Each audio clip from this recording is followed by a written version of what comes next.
As the holidays are fast approaching, millions of Americans will be doing more cooking, and the risk of fires and burns injuries increased dramatically this year, especially to kids. Our next guest joins us live by satellite from Cincinnati, Ohio this morning to share the details from the Shriners Hospital for Children, the Be Burn Aware campaign. And we welcome Dr. Philip Chang to Virginia this morning. Thank you for joining us, Doctor.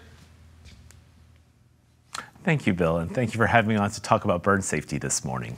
Yeah, I think we got a little hint there in the intro there of why there are more fires and burns this time of year, but can you elaborate on that for us? The holiday season is a time of celebration, and sometimes our attentions can be distracted when we're focused on trying to provide a festive environment for our families. Around the house, there can be decorations, open flames, cooking, and Christmas tree can pose certain risks in terms of burn injury and even house fires to our families. Let's talk a little bit about what sort of injuries we see this time of year. Certainly. Unfortunately, we see a wide range of injuries that can happen from these sources. Often at the Shriners Hospital for Children, we see a number of children every year who suffer burn injuries from hot liquids they will accidentally pour onto themselves.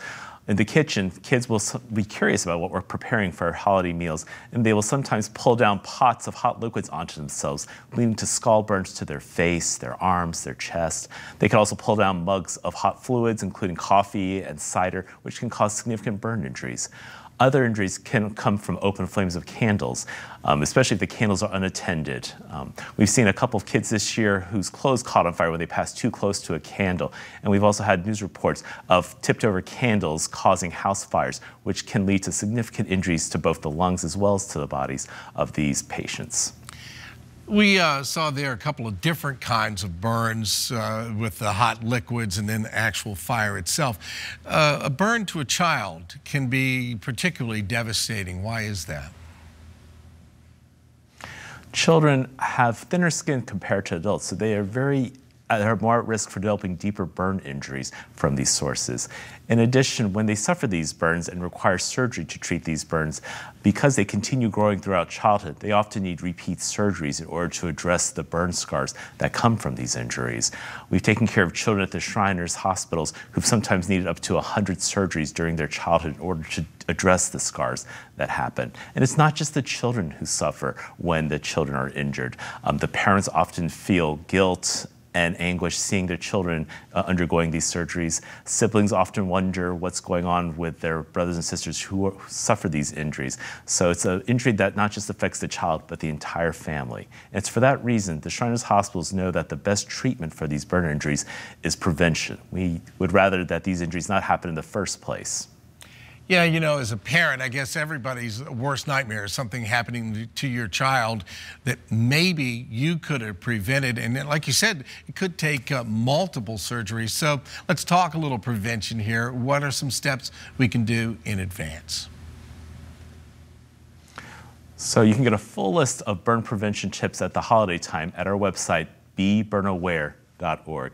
Some of the tips they'll find on the website include kitchen safety. For example, you can turn those pot handles away from the front of the stove to the back, and that will help keep those hot fluids out of the reach of children. Also, keeping a cookie sheet handy or a lid handy can be great for putting out fires in case they do occur.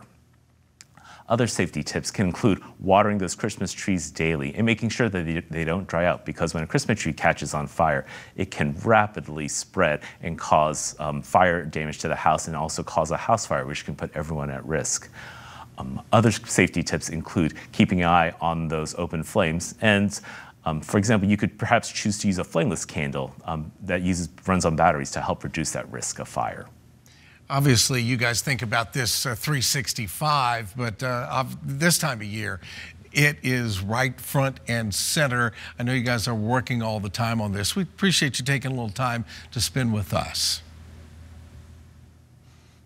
I thank you for inviting me to talk about this. We've been taking care of burn kids at the Shriners Hospital for 50 years, and we're continuing to do cutting-edge research to deliver the best care possible for the kids we take care of. Thank you, Doctor. For more information on the Shriners Hospital for Children Be Burn Aware campaign, we'll post a link on our website by early this afternoon, WTVR.com/VTM.